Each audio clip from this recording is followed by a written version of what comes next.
আরও একটা ৩১শে অগস্ট। যে তিমিরে ছিল এখনও সেখানেই রয়েছে সিঙ্গুর। জমি ফেরত পেলেও তা এখনও চাষযোগ্য হয়নি বলে অভিযোগ। ২০১৬ সালের ৩১শে আগস্ট সিঙ্গুরের জমি অধিগ্রহণকে বেআইনি ঘোষণা করেছিল সুপ্রিম কোর্ট।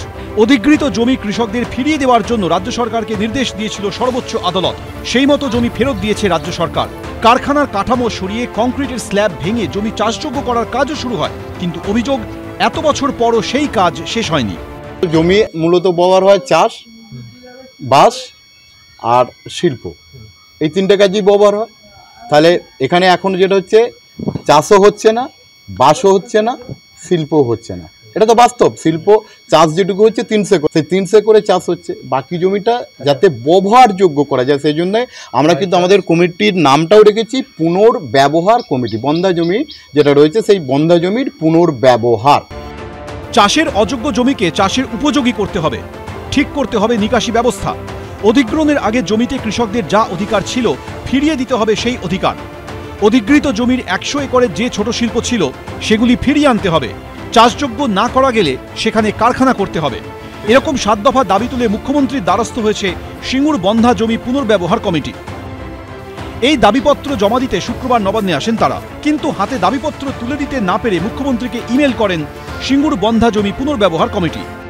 আমাদের নতুন প্রজন্ম বড় হচ্ছে, তারা আজকে আমাদের কাছে আগামী দিন জানতে চাইবে যে আমার জমিতে চাষও হলো না, শিল্পও হলো না, তোমরাই তো আন্দোলন করেছ, তাহলে আমাদের কি লাভটা হচ্ছে? মুখ্যমন্ত্রী যিনি আমাদের আন্দোলনের মাধ্যমে মুখ্যমন্ত্রী হয়েছেন, সিঙ্গুর নন্দীগ্রাম আন্দোলনের মাধ্যমে মুখ্যমন্ত্রী হয়েছেন, তার কাছে আজকের এই দাবিটা আমরা যে লিখিত আকারে পেশ করছি একদমই বেঠিক দাবি। ও আমাদের সাথে আন্দোলনে থাকতে পারে, কিন্তু তাদের হয়তো স্বার্থ কিছু আছে। অধিকাংশ জমি চাষ হচ্ছে, আপনারা মাটি দিয়েও দেখবেন। আর যেটুকু পড়ে আছে সেগুলো মালিক এখানে থাকে না, কলকাতায় থেকে বা ধাবা মালিক বা হোটেল মালিক, পেট্রোল পাম্পের মালিক আছে, তারা সেই জমিগুলো চাষ করছে না, ব্যবসার জন্য রেখে দিয়েছে। শাসক দলের পক্ষ থেকে যা বলা হচ্ছে বিষয়টা সবৈব মিথ্যা। এই বিতর্কের অবসান ঘটানো যেতে পারে যে তারা সরকারকে যখন আবেদনটা করেছে সরকারের পক্ষ থেকে, কৃষি বিভাগের পক্ষ থেকে, ওখানে নতুন করে সার্ভে হোক না। নিশ্চিতভাবে আমি জানি যে আমরা জানি যে ৭০% জমিতে ওখানে চাষ হচ্ছে না। শাসক দল সরকার পক্ষ যা বলছে তা সবৈব মিথ্যা। জমি আন্দোলনের আঁতুড়ঘরে ফের উঠছে শিল্প তৈরির দাবি।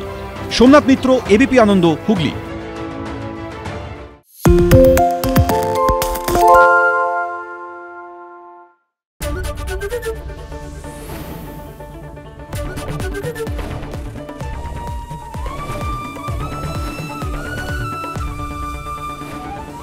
এবিপি আনন্দ এগিয়ে থাকে, এগিয়ে রাখে।